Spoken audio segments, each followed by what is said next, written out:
ఇప్పుడు నెల్లూరు ఎమ్మెల్సీ ఎవరున్నారో ఆ ఇన్స్టిట్యూషన్స్ మీద దాడులు చేశారని అది ఒక అబాండ వేస్తున్నారు. నేను క్లారిటీగా చెప్తున్నాను. నేను మంత్రిని ఈరోజు రాష్ట్రంలో ఎన్డీఏ ప్రభుత్వంలో మంత్రిని. మొన్న భీమవరంలో మా ఇన్స్టిట్యూషన్కి నోటీస్ ఇచ్చారని యాక్చువల్ టీవీలో వచ్చిందని నాకు గంటా శ్రీనివాస్ గారు ఫోన్ చేసి చెప్పారు. గంటా శ్రీనివాస్ గారు మా వెంకడు ఫోన్ చేసి ఏంది అని అడిగారు. అప్పుడు దాకా నాకే తెలియదు. ఎందుకంటే వాళ్ళ పని ప్రభుత్వం ఏం చేస్తుందో అది చేసుకుంటుంది. నేను మంత్రినే కూడా నా సొంత ఇన్స్టిట్యూషన్, మా పిల్లలు నడుపుతున్న ఇన్స్టిట్యూషన్స్ ఉన్నా ఆడేం జరుగుతుందో నేను పట్టించుకోవటంలా. చట్టం దానిపైన చేస్తుంది. రూల్స్ అండ్ రెగ్యులేషన్స్ ఇన్స్టిట్యూషన్ పాటించాలా. అదేవిధంగా వాళ్ళు అధికారులు నోటీసులు ఇచ్చి చేసిన దానికి నారాయణ సారు ఇంకో ఆయన లేదా ఎడ్యుకేషన్ మినిస్టర్ చేశారు. ఏంది ఇది? దానికి ఎమ్మెల్సీలు అందరూ తీసుకురావటం, దానికి ఒక ధర్నా చేసి హైప్ కావాలనుకోవటం. అట్ట అనుకుంటే నేను ఎన్నో చేసి ఉండాలి. 1924లో నిజంగా నారాయణ ఇన్స్టిట్యూషన్ మీద చేసినవి కానీ నేను కానీ చేస్తుంటే రోజు ప్రెస్లో ఉండేవాడిని.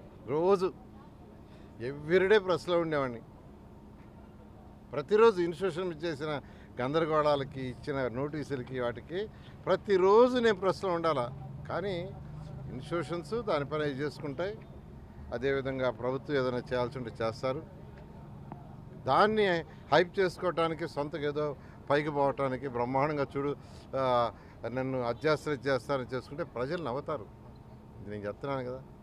ఇది ప్రజలు అంత తేలిక లేరండి. ప్రజలకి ప్రజా పరిపాలన జరుగుతున్నా లేదా, వాళ్ళకి మంచి చెడు జరగట్లేదా, వాళ్ళ పనులు అవుతున్నాయా లేదా, వాళ్ళకి ఒక మున్సిపల్ కార్పొరేషన్ ఏరియా అయితే దాంట్లో అన్నీ జరుగుతున్నాయా లేదా, ఇలా చూసుకుంటారు.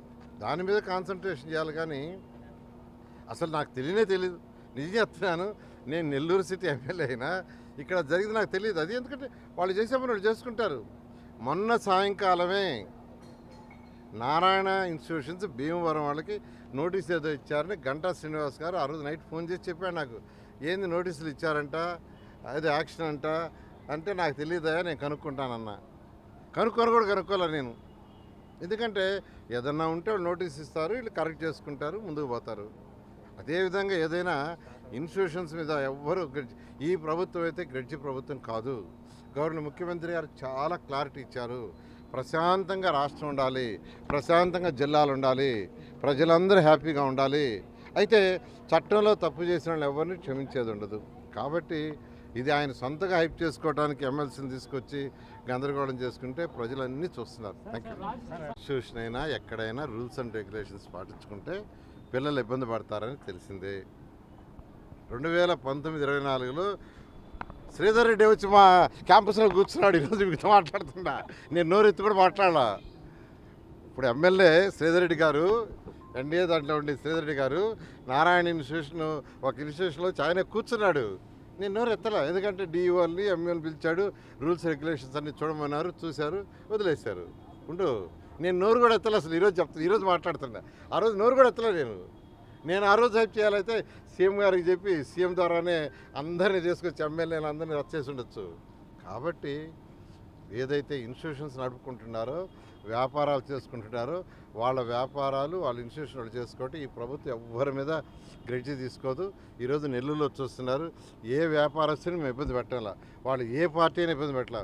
మీరు బాగా వ్యాపారాలు చేయండి, బాగా సంపాదించుకోండి, రాష్ట్రానికి ట్యాక్సులు కట్టండి, రాష్ట్రం ఆర్థికంగా డెవలప్ అవుద్ది. ఆర్థికంగా డెవలప్ అయితే మేము సంక్షేమ అభివృద్ధి రెండు చేస్తామనే నినాదంతో ముందుకు పోతాం.